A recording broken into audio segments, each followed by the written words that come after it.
Hello, I'm Antonio Moore, and this is the newsandnews.com Day in Brief. Today's top stories in 3 minutes. It's Tuesday, June 12th at 6:30 p.m.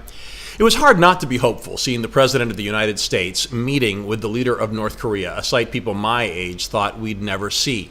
Hard not to be hopeful that a people subjected to decades of the most horrible human rights violations might have a better life.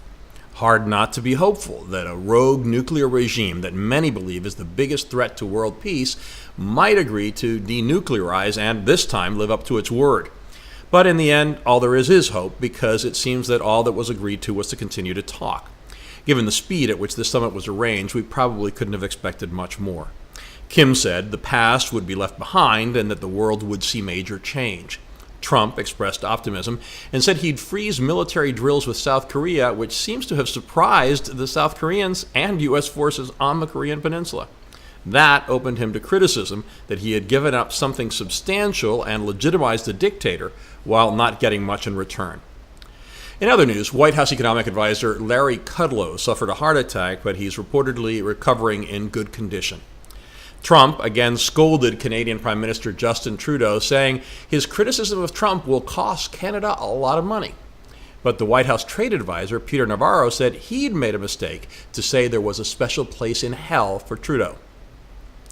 Inflation hit 2.8%, the highest rate in 6 years. A federal judge approved AT&T's $85 billion merger with Time Warner, and Alec Baldwin said he could beat Trump in the 2020 election.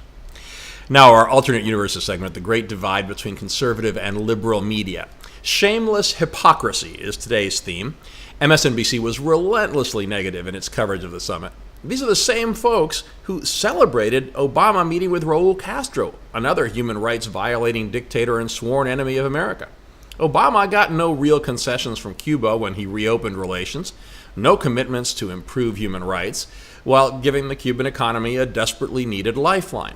But for MSNBC, that was good, but Trump dealing with North Korea wasn't. As one columnist put it, suddenly peaceniks were turned into cold warriors, doves into hawks. And then there was Fox. People there slammed Obama for dealing with Castro and even suggesting the possibility of meeting with the North Koreans or Iranians. But now the Fox hawks have suddenly become doves, celebrating Trump's diplomatic efforts. Intellectual consistency as is AWOL among journalists on Manhattan's West Side as it is among politicians on Capitol Hill. An honorable mention, CNN at moments seemed like its old self, reporting and highlighting both the positives and the negatives. Finally, happy birthday to George H.W. Bush. At 94, he has become America's longest living president. You can find all those stories and much more updated around the clock 7 days a week on newsandnews.com, where you will find all you need to know in one place. Please subscribe to our YouTube channel by clicking on the right of your screen just below this video. And please follow me on Twitter at AMoraTV and us on Facebook at Real News and News. I'll see you again tomorrow.